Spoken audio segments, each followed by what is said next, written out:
we have a handful of teams advancing to the IHSA football playoffs. Bennett Academy girls tennis looked for revenge at states, and our boys soccer teams competed at regionals. Hello Naperville sports fans, and welcome to NSW. I'm your host, Joe Kennedy. Let's jump right into the action as there's plenty to get to for this week's episode. Waubonsie Valley traveled to Metea Valley, where the Warriors needed a win to qualify for the postseason. This year's Eola Bowl between Metea Valley and Waubonsie Valley is the first non-conference game district rivals have ever played. The stakes are still there for the Warriors, though, who need a win to get to 5-4 to become eligible for the IHSA playoffs a week from today. And the Mustangs will certainly look to spoil their rivals' chances in their last home game.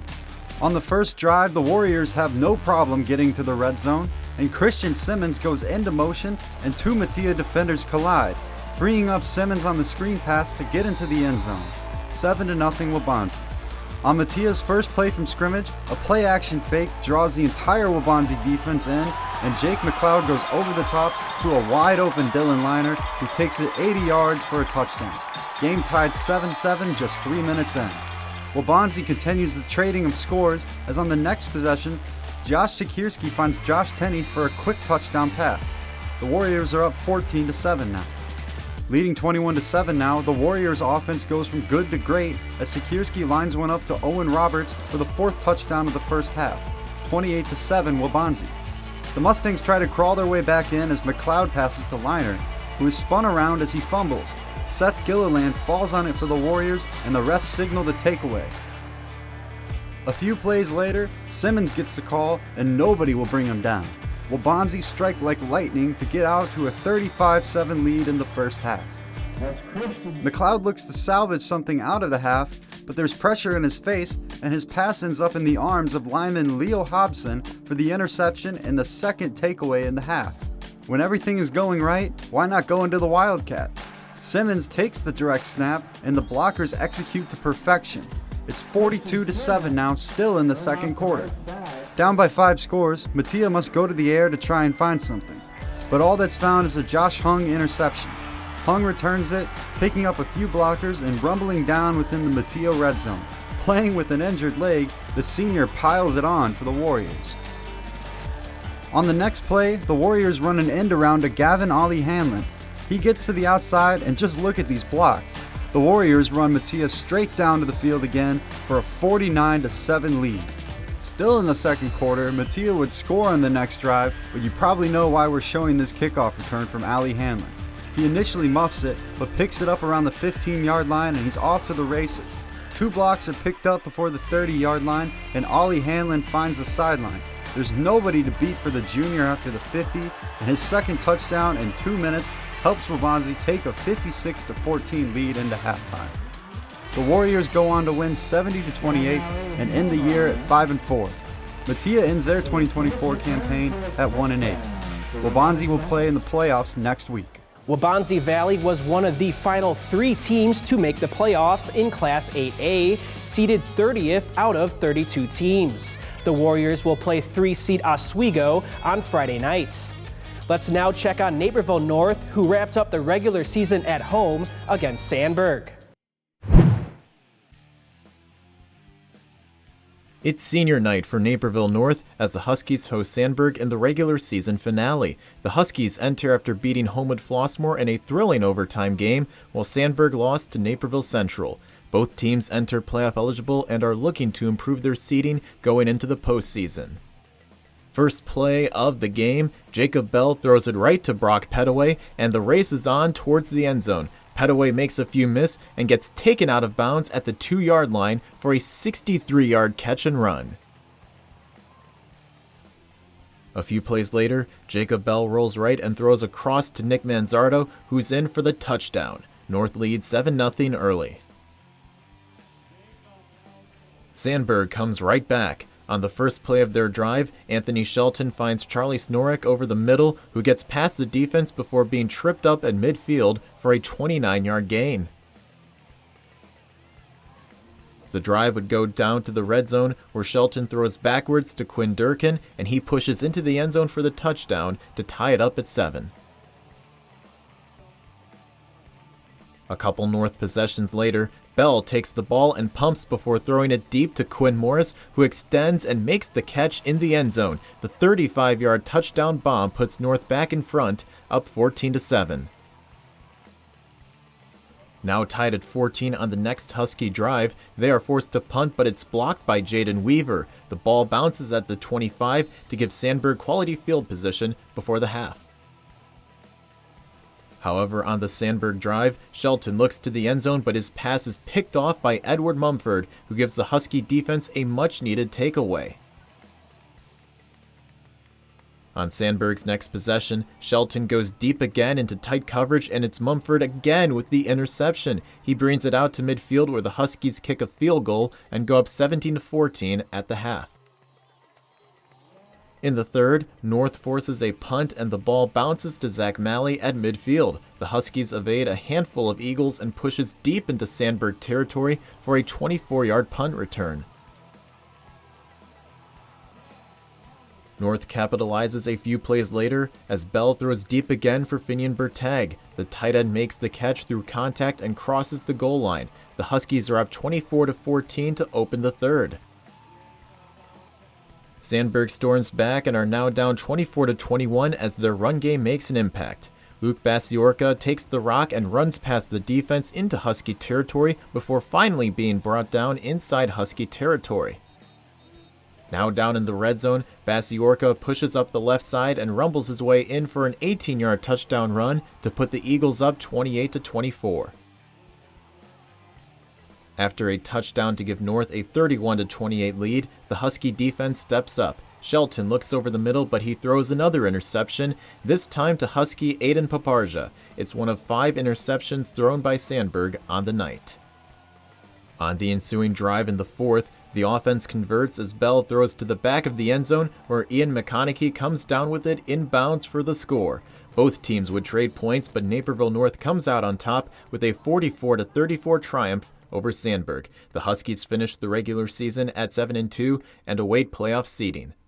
The Huskies earned the 13th seed in Class 8A and will now host Maine South on Saturday night. Maine South has won 6 straight games, and this contest will be one of the best across the state. Let's now give you the final regular season highlight in football with Bennett Academy hosting DePaul College Prep. The Bennett Academy Red Wings make one more regular season stop at Benedictine to celebrate senior night.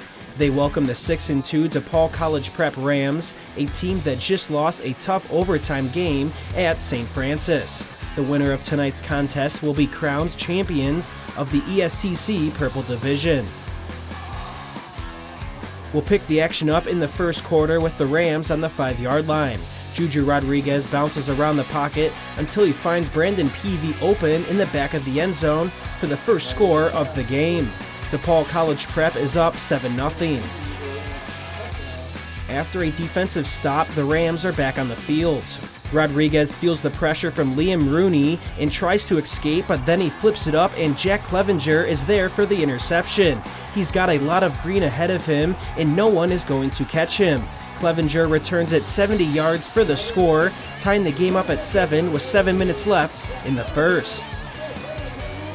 Now in the second quarter, a solid Bennett drive sets up Michael Conway for a 27-yard field goal, and he sends it right through the uprights. The Red Wings take a 10-7 lead with just under 9 minutes to play in the half. Just seconds left in the first half, and the Rams are hunting for one more score. Rodriguez is looking for his receiver on the sideline, but Martin Radgowski reads his eyes and secures the interception at the 20-yard line. That halts the drive as Bennett goes into halftime with a 10-7 lead. Fast forward to the fourth quarter. The Red Wings are operating near midfield. Kubaki fakes the handoff and then looks deep near the sideline for Luke Doyle, and he makes the catch and battles forward inside the 10-yard line. Just moments later, Kubaki is looking Doyle's way again, and they have another connection, this time for 6. Bennett's first offensive touchdown of the night puts them ahead 17-10 with 9 minutes left to play. 5 minutes remain, and the Rams are facing a 4th and goal. Rodriguez drops back to pass and rolls out to his right. He reverses back to his left, keeps his eyes upfield, and throws a pass to the end zone. It's deflected by the Bennett defense, but into the hands of Matthew Osterma for the score. DePaul College Prep knots the game up at 17 with 4:30 to play. On the next Red Wing possession, Kubaki makes a quick throw to Doyle on a slant route, and he has some space. Doyle is in a foot race with the defense, and they're not going to catch him. The 80-yard touchdown connection puts Bennett back on top, 24-17, with 4 minutes to play. DePaul College Prep is back in possession as Rodriguez drops back to pass and has plenty of time. He moves to his left and slings one to the sideline, but Red Wing Ben Albert jars the ball loose, and it's deflected right into the arms of Ragowski. He's got a head of steam racing down the sideline, dealing a strong stiff arm and strolling into the end zone. That one extends the Bennett lead to 31-17 with 2 minutes left to play. The Rams have the ball and they have to score in a hurry. Rodriguez is on the move again, scanning the field ahead of him. He escapes towards the sideline before unleashing a bomb that lands securely into the hands of Justin Sterner for the touchdown. DePaul College Prep narrows the gap to 21-24 with 1:30 left in the game. Just 8 seconds remain and the Rams have one more chance to score. Rodriguez faces pressure and unloads a deep ball to the end zone, but Dominic Tamala is there for the interception to seal the victory. Bennett defeats DePaul College Prep 31-24, finishing the regular season 6-3 and winning the Purple Division of the ESCC. The Red Wings will host their first playoff game since 2017 as they take on Perspectives. Naperville Central lost its first game all season as they fell 28-7 to Lincoln Way East. The Redhawks are the 7th seed in Class 8A and will host Schaumburg to begin postseason play. Girls flag football is officially an IHSA Sport, and some of our schools are starting up programs. We'll give you a first look at the sports after the break. Okay, 500 deluxe garden gnomes. Wow. I only meant to order 5. There's not enough money in my account for these. I'm gonna get charged. 2 things I just can't deal with: overdraft charges and garden gnomes. But your BMO Smart Advantage checking account gives you an extra day to avoid an overdraft fee. Nice to see a bank cutting people some slack. Well, mistakes happen, and we give you time to correct them. So you don't like gnomes, huh? What about that one? That one I like a lot. BMO. 2 dealerships, side by side, identical in every way. What makes the difference? The experience. That's why more people choose Fair Oaks Lincoln. Incredible selection, knowledgeable salespeople, and a world-class experience you can't find anywhere else. Get 0% for 72 months, plus $2,000 off a 2023 Lincoln Aviator this month at Fair Oaks Lincoln in Naperville, where the dealership experience makes the difference. Girls flag football is officially an IHSA Sport this fall as over 150 teams competed in the first year. Our DVC schools got together to build foundations for future programs. NSW's Patrick Cotto has more for our latest feature story presented by Fair Oaks Ford.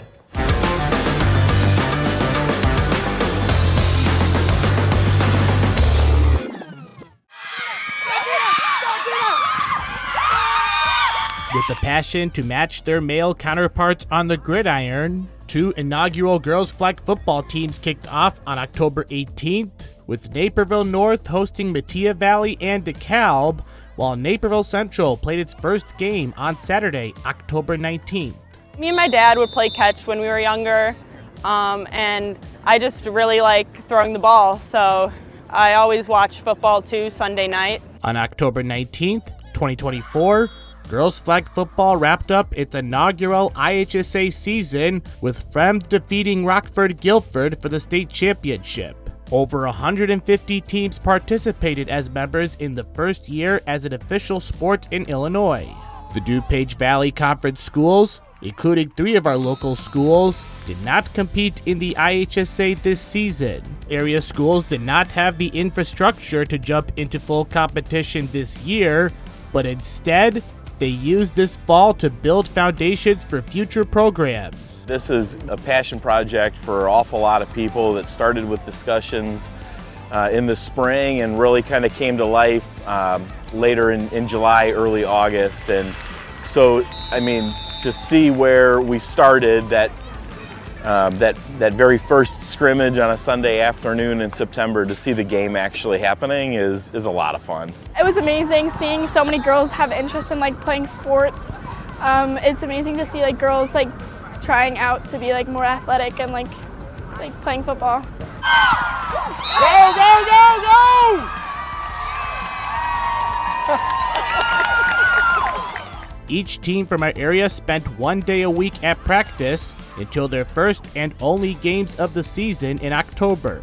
I didn't think it was that much of a popular sport for like Illinois or like anyone. I didn't think many people were going to try out. That's why I was scared when I was signing up. I didn't think anyone was going to come, but when I saw the big group of people, I realized like that it's actually a fun thing and like it's going to grow in the future. There should be a good amount of local competition going forward, as schools like Bolingbrook, West Aurora, St. Francis, and Yorkville were able to field full teams this fall. We knew that this is what we were going to do, and then I think as maybe some of the other DVC schools got wind of how we were doing it and saw just how easy it could be if you got a couple of adults that are invested in helping the kids out with this first experience, that's where we got Mattia and DeKalb to join us. With the historic first game in the books, the DVC teams hope to have their flag football programs join the IHSA as the game continues to grow. I'm excited to see this thing grow. I mean, you don't start with 150 schools demonstrating that this can be really, really good and think that it's not going to explode in the next few years. For Naperville Sports Weekly, I'm Patrick Cotto. After the break, we'll show you how Bennett Academy girls tennis fared at the state finals. Then we'll see how some of our soccer teams have looked to begin the playoffs. Hey everybody, Stephen Holt here from NBC5. What is a better way to start the morning than a fresh, hot cup of coffee? Well, NCTV 17's The Morning Show. We've got sizzling interviews. Also, we have a live band and breakfast is included. It's the hottest ticket in town. I'll see you there.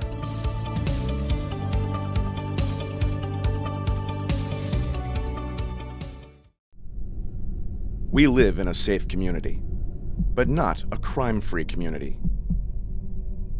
If you see something, say something. Be a Naperville Crime Stopper.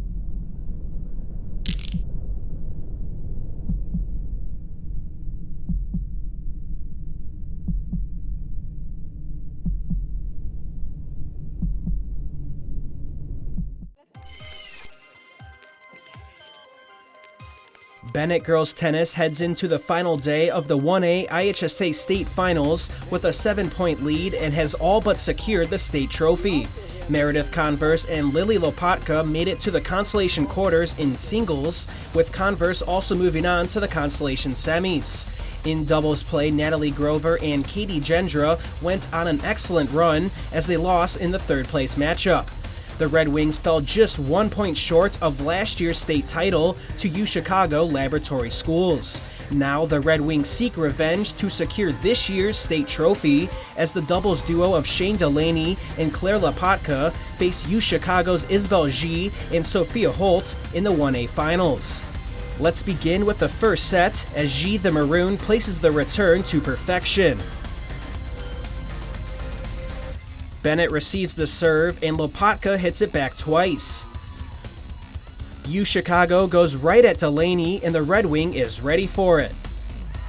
Looking to close out the first set on this rally, both sides play high-arcing shots. Eventually, Delaney is waiting at the nets and she hammers it down for a Bennett point. The Red Wings win the set 7-6 and take the tiebreaker 7-3.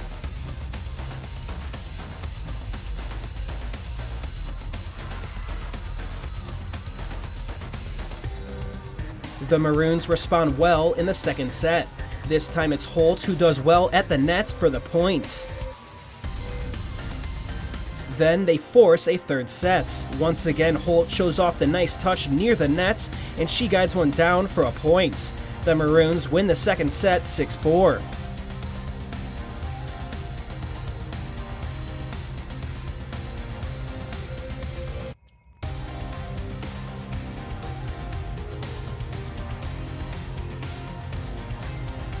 Lopatka returns a serve well, and Delaney is ready the next time around at the net. She gives Bennett the point.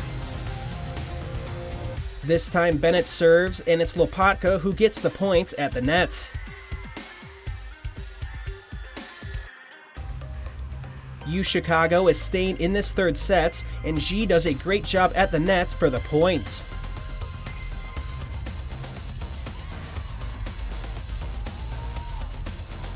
Lopatka shows off her athleticism on this rally. She runs up and places it to perfection as the ball just drops over the net.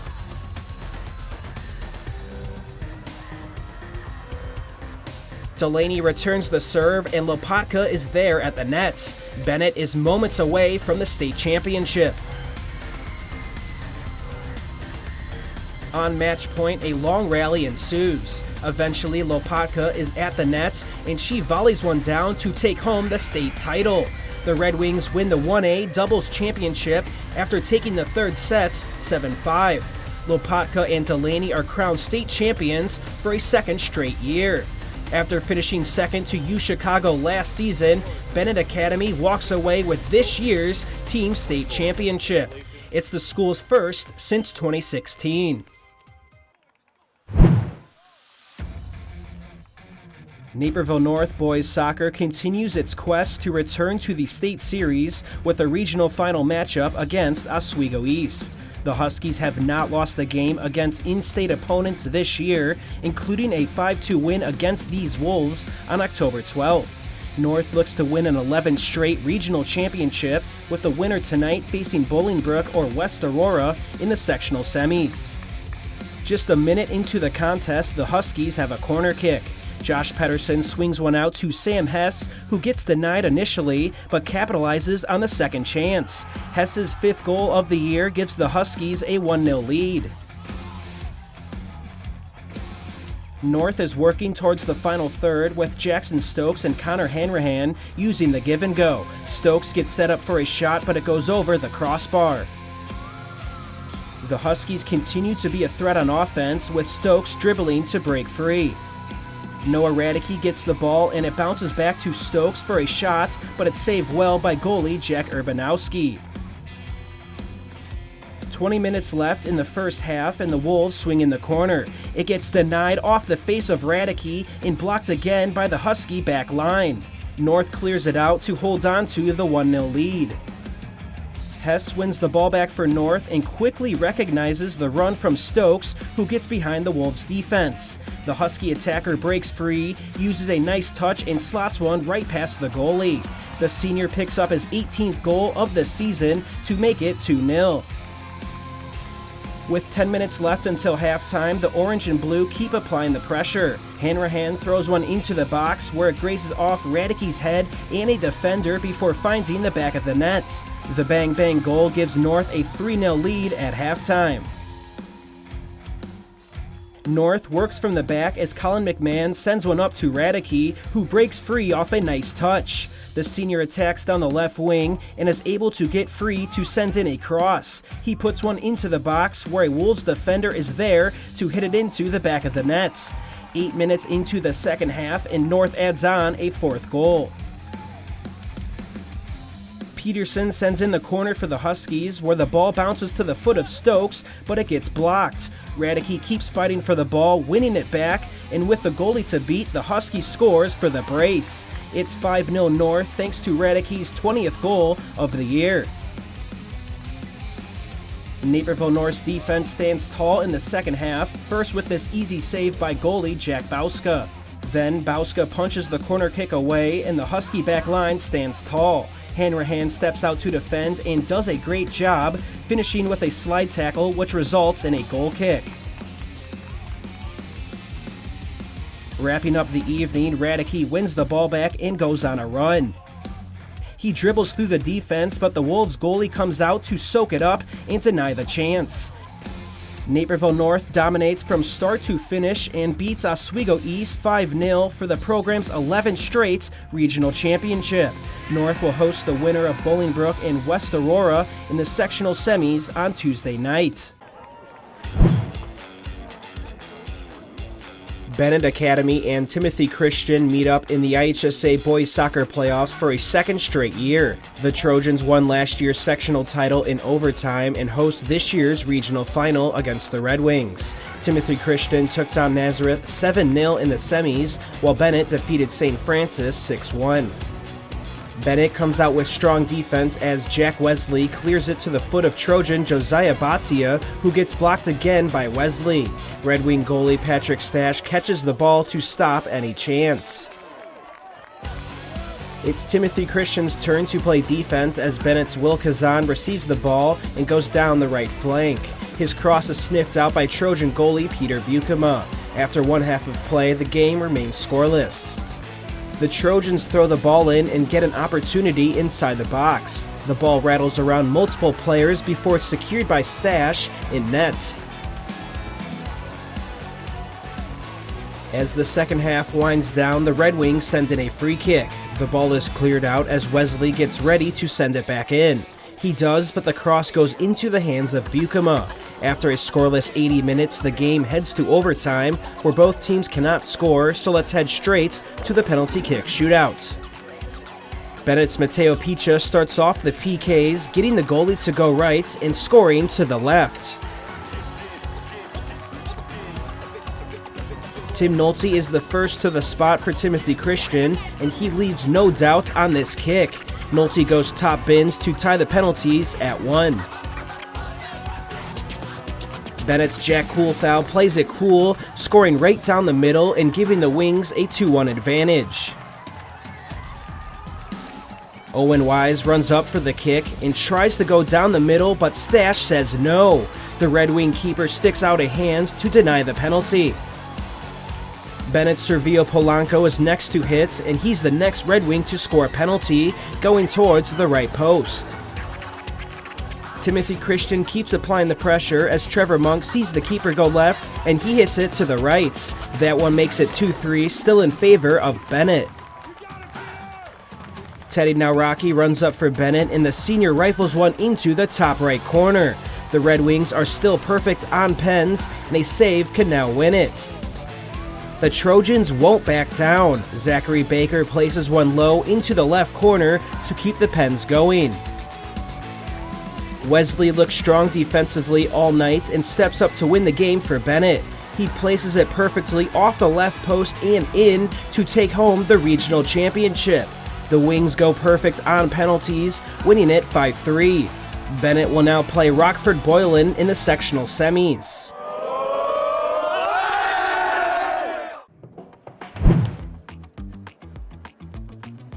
Romeoville Boys Soccer and Naperville Central meet up in the regional finals, a rematch of the 2022 state championship. Entering today, the Red Hawks hold a record of 14-4-4 and took down Nequa in the semis. The Spartans sit at 17-5-4 and beat Wabanzi to get here. 5 minutes into the game, the Spartans attempt a corner kick. Central heads one out straight to Spartan Diego Garcia as he shoots a crossbody and slots the ball into the bottom left corner. Romeoville takes a 1-0 lead with 35 minutes until half. A few minutes later, Central is looking to even things up with a goal of their own. Red Hawk Nathan Laird works down the left and passes to the open Eli Jarrell, who sneaks it past the goalie for the Red Hawk goal. The game is tied 1-1 after both teams score in the first 10 minutes. With just over 11 minutes until the half, Central crosses one to Jarrell, who goes for a second goal but is denied point blank by Romeoville's goalie, Jaden Burrell.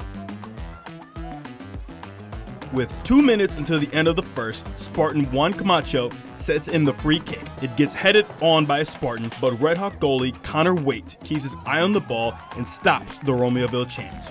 The game remains deadlocked 1-1, and after a defensive second half, we'll head straight to overtime. About halfway through OT, Naperville Central works the ball to the final third. Michael DeFalco sets up senior midfielder Ryan Lefferty, who was one-on-one with Burrell. The Spartan goalie slides to stop Lefferty's shot. After 2 overtime periods, the game remains 1-1 as we head to a penalty kick shootout. Red Hawk Jarrell starts things off with the first penalty kick as he's able to find the back of the net. Next up, we have Romeoville's Pedro Escareno The Spartan sneaks it past Waite, tying the penalties at 1. Central's DeFalco slowly walks up to the spot, sending the ball to the right while the goalie goes left. Fabian Rodriguez is up for the Spartans, and he goes top bins on the penalty. Laird, the Redhawk senior, is the next to the spot, and he's the next to score. He capitalizes on the low shot. Angel Bracho lines up for the penalty kick for Romeoville. He hits one with power, getting it just past the outstretching arms of Waite. Lafferty hits the 7th penalty into the perfect spot as the Red Hawk goes bottom left corner. Spartan Sebastian Cervantes is now up to kick. He sets one right at the crossbar, coming inches away from hitting it bar down and into the goal. Central's Aiden DiClemente is lining up for the Redhawks with the game on the line. DiClemente hits the ball to the opposite side of the goalie to give Central the regional title. The Redhawks win on penalties 5-3 and now will take on Plainfield Central in the sectional semis on Tuesday night.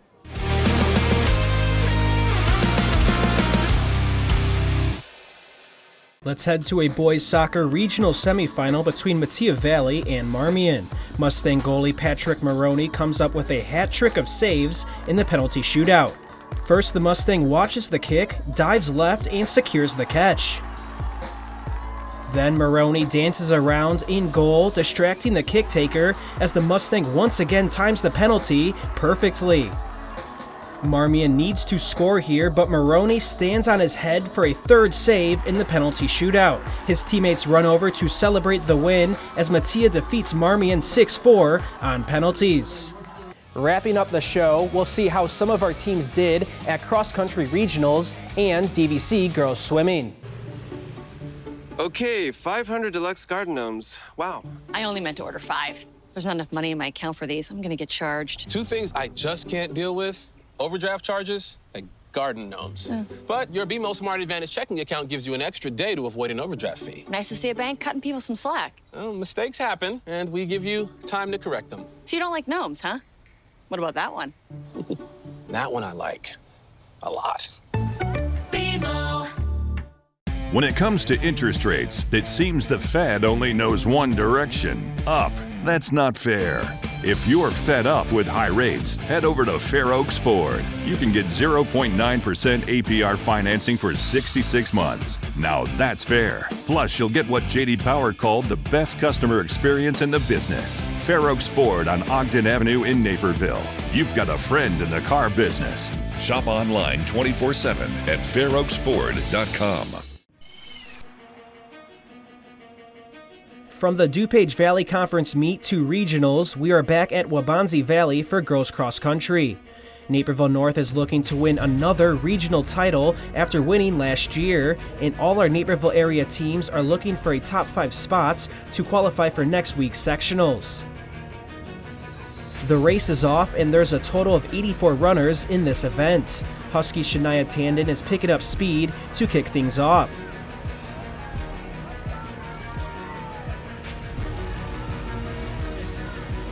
As we approach the first mile, Naperville North's Emma Barris and Shania Tandon are the top 2 runners in this event. Neuqua Valley's Elizabeth Hall is running behind the Husky duo, with Rihanna Tandon catching up to the Wildcat.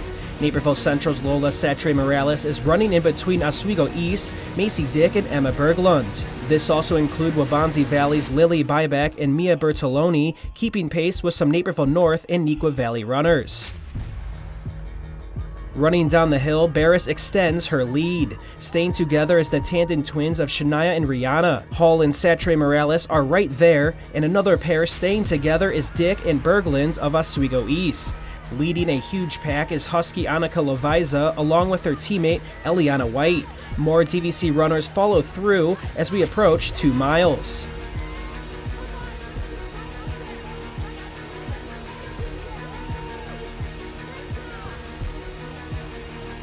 Now at the 2-mile mark, it's still Barris holding on to a big lead. This is followed up with Shania Tandon and her sister Rihanna Tandon, leading 2 runners that includes Wildcat Hall and Dick for Oswego East.